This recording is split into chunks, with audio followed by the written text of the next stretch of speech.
Hey everyone, this week is Fire Prevention Week, and this year's theme is Serve Up Fire Safety in the Kitchen. Did you know that unattended cooking is the leading cause of cooking fires across the country? Last year, Rocky Mount had over 31 cooking fires. Today, we're going to do a demonstration on how quickly a kitchen fire can spread. We're going to address certain myths about extinguishing the kitchen fire. And we're also going to give you some tips on how you can serve up fire safety in the kitchen. As you can see, the cooking oil is starting to smoke. The temperature that cooking oil starts to produce visible smoke is called the smoke point. If unattended, smoke can continue to grow and spread throughout the kitchen. The smoke point for olive oil is 375 degrees and 400 degrees for canola and vegetable oil. Flash point is when vapors from cooking oil get hot enough to ignite. If you look carefully, you can see this occur. Flash point's temperature vary depending on the oil.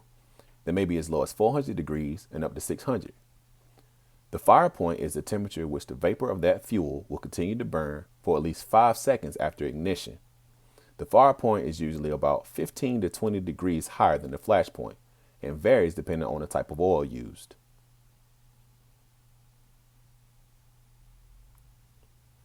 It's a common myth that flour can be used to extinguish a grease fire. Let's see what happens when flour is thrown into the fire. As you can see, the fire is continuing to burn.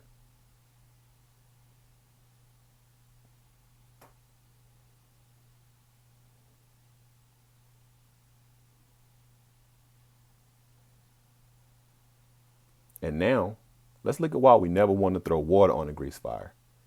The fire spreads and can cause more damage.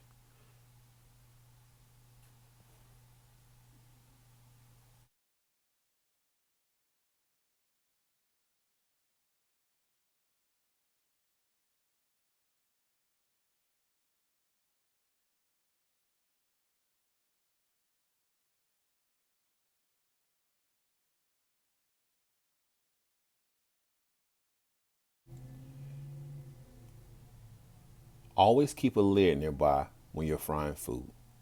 If a fire gets out of control, put on an oven mitt, take your lid and slide it over the pan. Cut off the oven and wait for the pan to cool.